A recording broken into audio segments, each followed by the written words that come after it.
বন্ধুরা এই যে মুড়ি টুড়ি কিষান আর আমার মুখখান থেকে পাবেন না, এই যে দেখো, ঠিক আছে।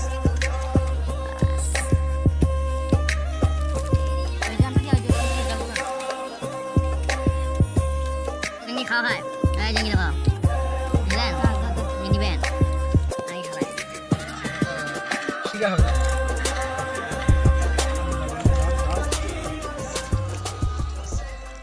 ওই বন্ধুরা, happy new year. Happy new year, happy new year. বন্ধুজন সবাই ভালো থেকো। মুখ যা যা ভালোবাসেন নতুন বছর নাম্বার দিবেন। বাহ।